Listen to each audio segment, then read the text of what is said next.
More about this. Let's bring in former New York City detective Harry Houck here to help us out, help us understand this. So what's your take on this? Is this a growing trend? Is this an urban myth, or maybe better stated as growing trend or a group of isolated incidents? Well, because we all know about what's going on, I mean, the whole country knows about the knockout game pretty much, all right? So this is definitely a trend. This is no urban myths. Urban myths really don't exist. These attacks exist in everyone's minds, especially those of the victims. Is there a concern that by us focusing on it, it's going to give it more life and more legs? I mean, I think the goal is from law enforcement to the public to just shut this kind of thing down immediately. No, I mean, I think that we have to let the public know what's going on to protect themselves. I mean, that's our job. That's what the police department's job is, to protect the public, no matter how politically incorrect it might be. All right? It's our job to make sure that people are aware of what's going on out there in the street and how to protect themselves. Now, I get why why the cops don't want to attach it to this title, because they don't want to glorify the activity. Right. What you're talking about with PC is an important point to make. What are we not hearing here that the police need to focus on in stopping these incidents?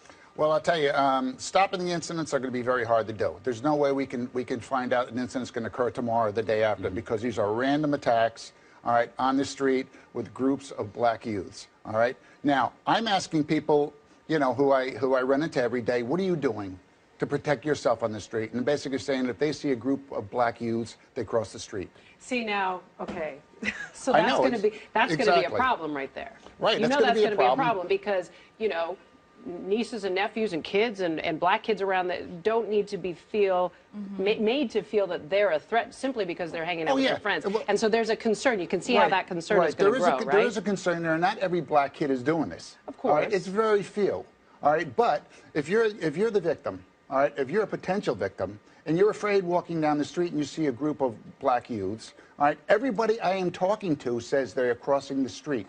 They are getting away from them.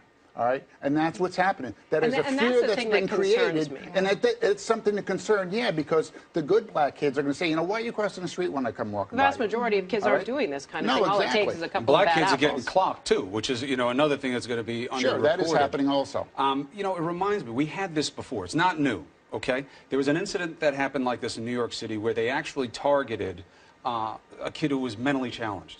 And he was just standing there, and this guy stood up, and he was this renowned prowess for fighting, and he knocked the kid out with one punch, and the videotape hit. But here's what happened. It sparked such outrage, which goes to Harry's point about notifying the public, that they found the guy, and they punished him. Right. And he wound up being arrested. And is that what's different here, is that they continue to happen, and the people who are behind it aren't getting caught? I mean, there are definitely some folks have been charged, but I mean, where is the threshold? What do police need to do to kind of stem this tide? Well, we're hopefully that this trend will just wear out like everything else does, and that they'll just stop doing it. I mean, there's extra police patrols out there in the street, all right, keeping an eye on what's going on the street. What we have to do also is we have to charge the other youths that are together with them. And they've got to be charged acting in concert, because this isn't just one kid. What happens is you've got a group of 4 or 5 kids, all right, and they're all going to talk about who they're going to attack, and, they're going to dare this guy and that guy. One guy says, I'm going to take the picture. All right, they know they're going to attack that person walking down the street. Conspiracy. Nobody's going to stop the attack. They're all aware of it. So just like this one kid who was just arrested the other day with several guys here in New York, and they released the rest of them, they shouldn't do that. They should all be charged acting in concert, and this should be, as far as I'm concerned, a hate crime, because it does follow the law. And I think that we have to also urge calm, too. I don't want people to walk around suddenly in fear. We have to be aware of ourselves, but we also don't want to start looking askance at every group of kids that walk by. That's true, especially when the guy us. who just got hit for the religious, attacking the religious guy, the Jewish guy. He's not a black guy. No. So exactly. it's going to spread in terms of which kids do it, because nobody's immune to stupid. I think that while you don't want to be nervous, you also want to increase the see something, say something on this. Because the way that you will anticipate is that as it's forming and happening, everybody's got one of these now, right? They want to take video of what they're doing, you take video. If you're at a safe distance and you see it, videotape it. You don't want to get involved, obviously, because you're dealing with a group. Yeah, these are happening on busy streets. But people will stop it. This is creating terror, on the streets.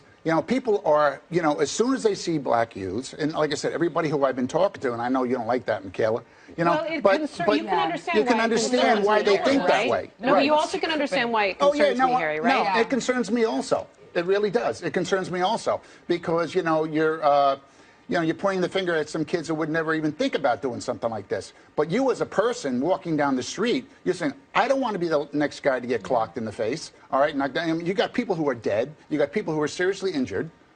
And let me just quickly jump in here. First of all, this isn't like an organized crime. I mean, any kid can jump in and do this, right? So I don't think there's any bounds as far as that goes. I mean, but also we have talked about how these random attacks on strangers, that's been happening for years. Oh, sure. Is it that now it has a label, the knockout game? It's becoming popularized because the internet makes these things more interesting because they can communicate these things. That's why another component of it is getting the ISPs and having them to take these videos down right away, source the videos right away. That part is not being done yet. The police are just starting to do that, and it'll help.